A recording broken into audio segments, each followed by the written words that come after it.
انا بقع. اوه انا بقع. ده جامده جدا. فاحنا وصلنا.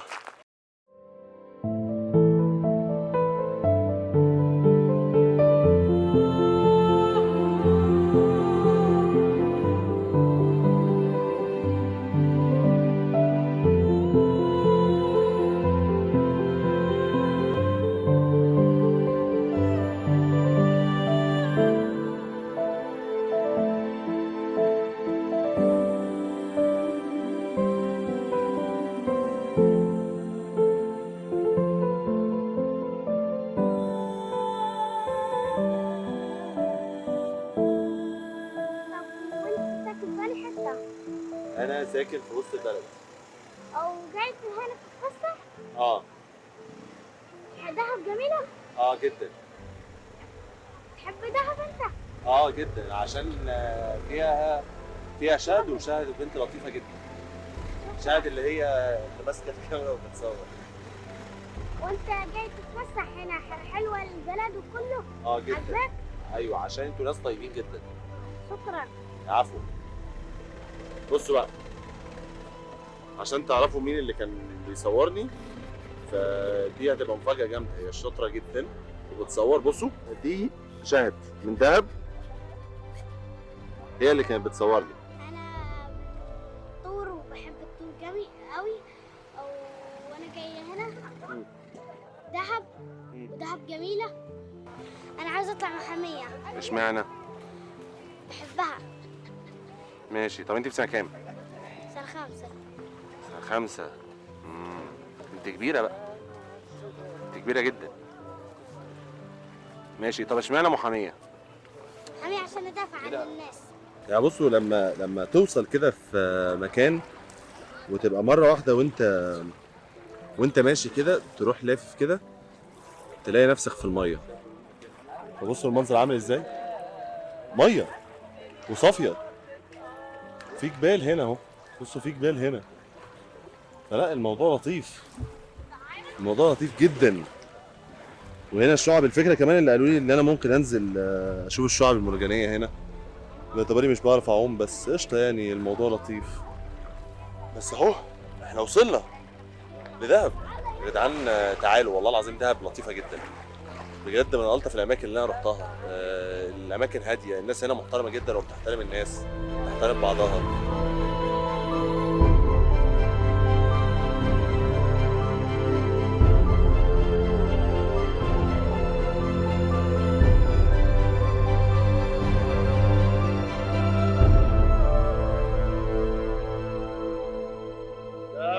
جامده جدا. ايوه احلى دهب في الدنيا اقسم بالله، ويا احلى رجاله والدنيا زي الفل. ايوه دهب حلو. كده اقسم بالله سبحان الله، احلى مكان في الدنيا، احلى مكان في الدنيا. بصوا، من فوائد السفر فعلا هو ان الناس تقابل حد جديد. فانا قاعد قابلت الراجل الجميل ده. بصوا شايفينه صح؟ بيدرس في الازهر وطلع بيحب التصوير. يعني بصوا بيصور بايه؟ المفروض بيصور بكاميرا ستابلايزر. فالموضوع كان لطيف بالنسبه لي. لا عليا حد بيحب التصوير. هو ممكن يقول لكم بقى اسمه ايه وكده. اوكي. اسمي محمد فياض المختار. أنا درس في كلية الشريعة الإسلامية في فرقة ثانية. وأنا ساكن في حي 7 من القاهرة، وأنا جديد وصل هنا في سيناء ودهب. أمس قد نزل في طور سيناء. طور سيناء. أيوة.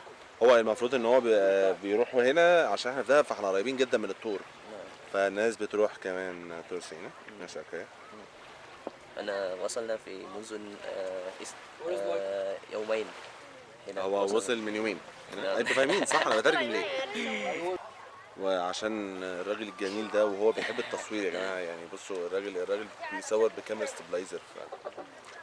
انا بحترم الناس اللي بتحب التصوير. فحاجه حلوه اللي انتوا تسافروا عشان تتعرفوا على ناس جديده الصراحه، وتبقى ناس جميله كده زي الاستاذ محمد.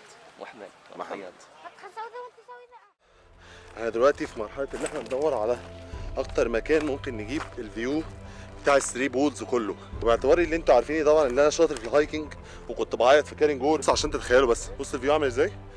هحاول اجيبه بالكاميرا، بس احنا في مرحله دلوقتي التسلق. انا مش باصص الكاميرا عشان لازم ابص الارض عشان ما اتزحلقش. فاحنا في مرحله دلوقتي الوقعه، في الاغلب هنقع دلوقتي. انا بقع. شفتوا اليوتيوب دي طلعت متعبه.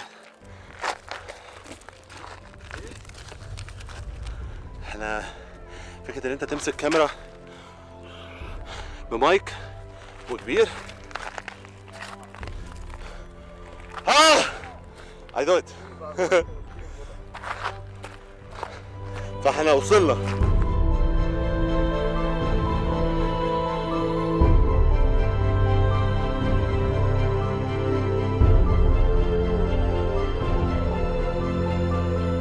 شفتوا يا جدعان المنظر؟ بجد يا اخوانا جامد فشخ.